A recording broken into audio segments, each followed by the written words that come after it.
Chief selector Ajit Agarkar की चेतावनी के बाद विराट कोहली और रोहित शर्मा क्या होंगे डोमेस्टिक क्रिकेट खेलने पर मजबूर। दरअसल एक रिपोर्ट के मुताबिक विराट कोहली और रोहित शर्मा आने वाले टाइम में खुद को वर्ल्ड कप 2027 के कंटेंशन में बनाए रखने के लिए विजय हजारे ट्रॉफी में आपको दिखाई दे सकते हैं। तो आखिरकार क्या है पूरी खबर, बात करेंगे इस वीडियो के अंदर, तो ऐसे में अंत तक बने रहिएगा हमारे साथ। नमस्कार, आप देख रहे हैं मेरा यूट्यूब चैनल आकाश पांडे और इस वीडियो में हम बात करेंगे भारतीय क्रिकेट टीम के दिल और धड़कन कहे जाने वाले विराट कोहली और रोहित शर्मा के बारे में। वैसे तो चीफ सिलेक्टर अजीत अगरकर ने जब टीम सेलेक्ट की थी ऑस्ट्रेलिया दौरे के लिए, तो एक बात बड़ा क्लियर कर दिया था कि विराट और रोहित दोनों अभी तक नन कॉमिटल हैं 2027 ओडीआई वर्ल्ड कप को लेकर। यानी कि उनके हिसाब से माने तो विराट कोहली और रोहित शर्मा फिलहाल के लिए बीसीसीआई और सिलेक्शन कमेटी के स्कीम ऑफ थिंग्स में नहीं है 2027 वर्ल्ड कप के मद्देनजर। तो ऐसे में यहाँ पर अजीत अगरकर ने उसी प्रेस कॉन्फ्रेंस के दौरान एक स्टेटमेंट दिया था, एक बयान दिया था डोमेस्टिक क्रिकेट खेलने को लेकर। सबसे पहले आपको वो बयान पढ़ा देते हैं, उसके बाद बात करेंगे कि आखिरकार क्या इस वार्निंग को ध्यान में रखते हुए क्या अब ये जो रिपोर्ट आ रही है कि विराट रोहित विजय हजारे खेलेंगे, क्या इसके बाद कोई माइंड में बदलाव हुआ है। तो आखिरकार वो स्टेटमेंट क्या दिया था अजीत अगरकर ने, पहले वो देख लेते हैं। अजीत अगरकर ने प्रेस कॉन्फ्रेंस के दौरान कहा था, मुझे लगता है कि हमने 1 या 2 साल पहले ही यह स्पष्ट कर दिया था कि जब भी खिलाड़ी उपलब्ध हो उन्हें घरेलू क्रिकेट खेलना चाहिए। मेरा मतलब है अगर आपको लंबा ब्रेक मिला है तो यही एकमात्र तरीका है जिससे आप खुद को तैयार रख सकते हैं और क्रिकेट भी खेल सकते हैं। अगर कोई खाली है और अंतर्राष्ट्रीय क्रिकेट नहीं खेल रहा तो उन्हें डोमेस्टिक क्रिकेट खेलना चाहिए। तो ये कुछ शब्द थे अजीत अगरकर के, वहां पे जब सिलेक्शन कर रहे थे वो ऑस्ट्रेलिया दौरे के लिए, तो क्लियर बोला था कि डोमेस्टिक क्रिकेट अगर आप अवेलेबल है, फ्री है, तो आपको खेलना चाहिए। आपको याद होगा कुछ दिनों पहले जब इंडिया ए और ऑस्ट्रेलिया ए के मुकाबले होने थे और टीम सिलेक्ट करी जानी थी, तब भी ये खबर चली थी कि रोहित शर्मा इंटरेस्टेड है, विराट कोहली भी शायद आपको दिखाई दे सकते हैं, लेकिन दोनों में से कोई भी वहां पे इंडिया ए के मुकाबले खेलता हुआ नजर नहीं आया। तो ऐसे में दोनों ने लास्ट मोमेंट पे पलटी मारी और फिर उसके बाद मुकाबले नहीं खेले। तो ऐसे में फिर उसके बाद जब टीम सिलेक्ट हुई तो आप सबको पता है कि रोहित की कप्तानी चली गई, विराट कोहली को लेकर भी कुछ क्लैरिटी नहीं मिली और चीफ सिलेक्टर ने यहाँ तक बोल दिया कि दोनों फिलहाल के लिए वर्ल्ड कप 2027 के लिए अभी तक कमिट नहीं किया है। तो ऐसे में ये सारी चीजें होने के बाद जब ये सारा अजीत अगरकर की तरफ से बयान आया, टीम सिलेक्ट हुई, काफी कुछ बात हो गई यहाँ पे विराट कोहली रोहित शर्मा को लेकर, तो अब पीटीआई के हवाले से एक खबर आ रही है जिसमें ये बताया जा रहा है कि विराट कोहली और रोहित शर्मा दोनों आपको आने वाले विजय हजारे ट्रॉफी में आपको खेलते हुए दिखाई दे सकते हैं। उस रिपोर्ट में क्या कुछ कहा गया है, सबसे पहले वो देख लेते हैं कि आखिरकार रोहित शर्मा और विराट कोहली को लेकर खबर आ क्या रही है।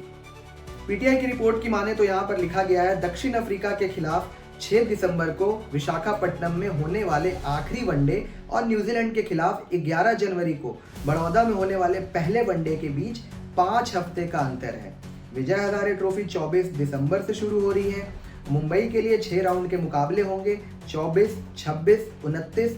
31 दिसंबर को और इसके बाद 3, 6 और 8 जनवरी को। रोहित के टीम से जुड़ने से पहले कम से कम 3 राउंड खेलने की उम्मीद की जाएगी। विराट के लिए भी यही बात लागू होती है। तो अब पीटीआई की इस रिपोर्ट की बात करें तो यहाँ पे एक बात तो क्लियर है कि ये बीसीसीआई के ऑफिशियल ने स्टेटमेंट देते हुए ये बोला है कि रोहित शर्मा कम से कम 3 से 4 राउंड के मुकाबले खेलते हुए नजर आ सकते हैं विजय हजारे ट्रॉफी में, और विराट कोहली के लिए भी यही बात लागू होती है कि उनको भी वहां पे हो सकता है कि डोमेस्टिक क्रिकेट खेलना पड़े और विजय हजारे ट्रॉफी में दोनों ही टीम इंडिया के सबसे बड़े प्लेयर, सबसे बड़े दिग्गज आपको विजय हजारे ट्रॉफी में खेलते हुए दिखाई दे। अभी के लिए लेटेस्ट अपडेट यही है। अगर आप डोमेस्टिक क्रिकेट की बात करें कि इन्होंने कब कब खेला था, तो आखिरी बार विराट कोहली ने जब लिस्ट ए के मुकाबले खेले थे तो वो साल था 2010 का। 2010 यानी कि 15 साल पहले विराट कोहली ने वहां पे आखिरी बार कोई लिस्ट ए का मुकाबला खेला था डोमेस्टिक क्रिकेट में। और रोहित की बात करें तो साल 2018 में रोहित शर्मा ने विजय हजारे ट्रॉफी में फीचर किया था। लेकिन अब एक 15 साल के बाद और एक शायद 7 सालों के बाद एक बार फिर से डोमेस्टिक सर्किट में वापसी कर सकता है। रीजन क्या होगा? रीजन यही होगा कि खुद को स्कीम ऑफ थिंग्स में बनाए रखने के लिए हो सकता है कि दोनों ही सीनियर प्लेयर अपने आप को डोमेस्टिक क्रिकेट में वहां पे दिखाएं और लगातार क्रिकेट खेलें, क्योंकि सिलेक्शन कमेटी भी यही चाहती है, बीसीसीआई भी यही चाहता है। और साथ ही साथ अगर आप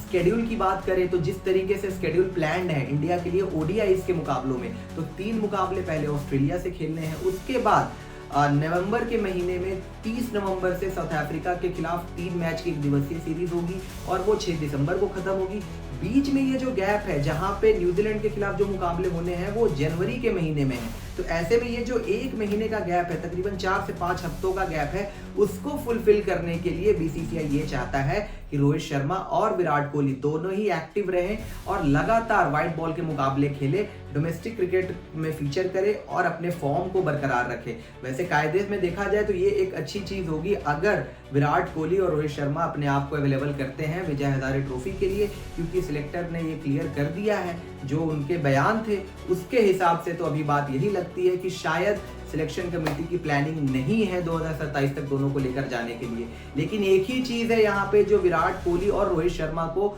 2027 का ओडीआई वर्ल्ड कप खिलवा सकती है, वो है फॉर्म और फिटनेस। फिटनेस की बात करें तो विराट कोहली की फिटनेस पर कोई सवाल नहीं है। रोहित शर्मा ने जो ट्रांजिशन दिखाया है अभी, जिस हिसाब से उन्होंने अपने वेट को रिड्यूस किया है और जिस फिटनेस के साथ रोहित शर्मा ऑस्ट्रेलिया जा रहे हैं, एक बात तो तय है कि दोनों के मन में फिलहाल इतनी जल्दी क्रिकेट छोड़ने की बात नहीं चल रही है। जिस हिसाब से रोहित ने मेहनत किया है वो शायद ऑस्ट्रेलिया के 3 मुकाबलों के लिए नहीं किया होगा। विराट कोहली की बात करें तो कोहली भी ऑब्वियसली इंग्लैंड के अंदर लगातार प्रैक्टिस कर रहे थे, वहीं पर उनका फिटनेस टेस्ट भी हुआ था। तो विराट कोहली भी ऐसा लगता है कि 2027 का ओडीआई वर्ल्ड कप देख रहे हैं, क्योंकि एक इवेंट के दौरान उन्होंने बोला था कि नेक्स्ट गोल क्या होगा, वो होगा 2027 का ओडीआई वर्ल्ड कप जीतना। तो कोहली के मन में भी ये चीज चल रही है, रोहित के मन में भी ये चीज शायद चल रही है कि उनका जो सपना है, एक अधूरा सपना जो वो बार बार बोलते हैं कि उनके दिमाग में सिर्फ और सिर्फ 50 ओवर का वर्ल्ड कप चल रहा होता है, तो अगर उसको पूरा करना है तो आपको लगातार क्रिकेट तो खेलना पड़ेगा बॉस। चाहे आप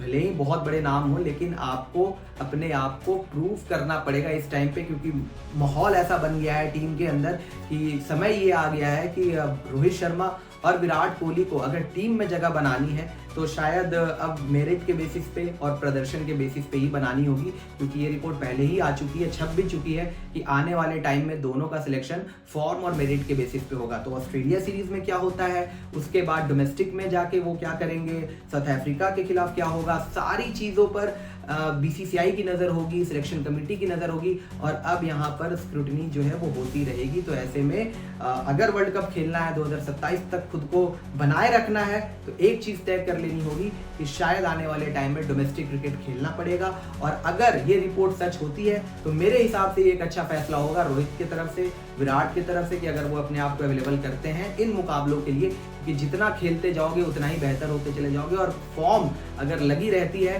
तो फिर आप चाहे साउथ अफ्रीका के खिलाफ खेलो, न्यूजीलैंड के खिलाफ खेलो, XYZ ऑस्ट्रेलिया में खेलो, जहां मर्जी खेल लो, इनके पास इतना एक्सपीरियंस है कि वो हर कंडीशंस में हर जगह पर रन बनाकर दिखा सकते हैं। और ये जो साबित करने वाली बात है उनके मुंह पर भी तमाचा मार सकते हैं। लेकिन दोस्तों, आपका क्या कहना है इस पूरे मुद्दे पर, इस रिपोर्ट के बारे में, और आपको क्या लगता है, क्या विराट कोहली और रोहित शर्मा दोनों 2027 का ओडीआई वर्ल्ड कप तक कंटिन्यू कर पाएंगे? बताइएगा हमें अपनी राय नीचे कमेंट बॉक्स में। तब तक के लिए दोस्तों, अगर वीडियो पसंद आई हो तो इसे लाइक जरूर कीजिएगा, शेयर जरूर कीजिएगा, और आपने इस चैनल को सब्सक्राइब नहीं किया है तो सब्सक्राइब जरूर से जरूर कर लीजिएगा। अभी के लिए मुझे दीजिएगा इजाजत, बहुत बहुत धन्यवाद।